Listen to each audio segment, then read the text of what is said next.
দেলদুয়ার লাউহাটি সাটুরিয়া আঞ্চলিক মহাসড়কের ২৪.৬৫ কিলোমিটার অংশের সংস্কার ও প্রশস্তকরণ কাজ শুরু হয় ২০২৩ সালের ১৬ মার্চ।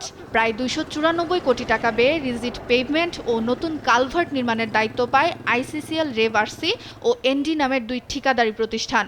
২০২৪ সালের ৩০ জুন কাজ শেষ হওয়ার কথা থাকলেও ২০২৪ সালের ৫ আগস্ট সরকার পরিবর্তনের পর টাঙ্গাইল অংশে প্যাকেজ ১ ও ২ এর কাজ পুরোপুরি বন্ধ করে দেয় ঠিকাদার প্রতিষ্ঠানগুলো। ঠিকাদারি প্রতিষ্ঠান সময়মতো কাজ শেষ না করায় এর কার্যাদেশ বাতিল করা হয়। পরে ঠিকাদারি প্রতিষ্ঠান কার্যাদেশ বাতিলের বিরুদ্ধে আদালতে মামলা দায়ের করে সওজ কর্তৃপক্ষের বিরুদ্ধে। ফলে নতুন করে অন্য কোনো প্রতিষ্ঠানকে কার্যাদেশ দিতে পারছে না সওজ। এদিকে দুই পক্ষের এমন অবস্থায় চরম ভোগান্তি পোহাতে হচ্ছে স্থানীয়দের।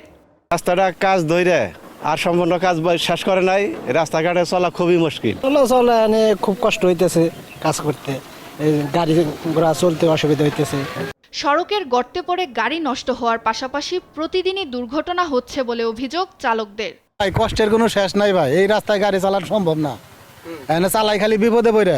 জায়গায় জায়গায় গর্ত, মানুষ যারা দুরন্ত চালিবেনছে, অটো চালিবেনছে, খুব মর্মান্তিক ব্যাপার। রাস্তায় মনে অনেক সমস্যা, গাঁথা ভাঙ্গা ভাঙ্গা ইট খোয়া, এখানে মনে করেন যে জায়গায় জায়গায় গাঁথা হয়ে গেছে গা।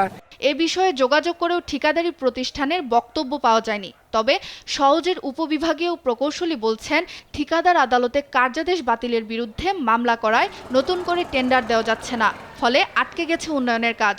মেয়াদ ছিল ৩০শে জুন ২০২৪, কিন্তু ওনারা মেয়াদ বৃদ্ধি করার জন্য করছিল।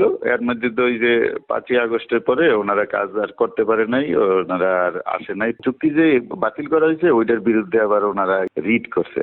নতুন টেন্ডারে কাজ শুরুর পর প্রকল্প খুলে দেবে দুই জেলার মানুষের স্বস্তির পথ, এমনটাই প্রত্যাশা স্থানীয়দের। সুপ্রিয়া তৃষা, নিউজ ডেস্ক, দেশ টিভি।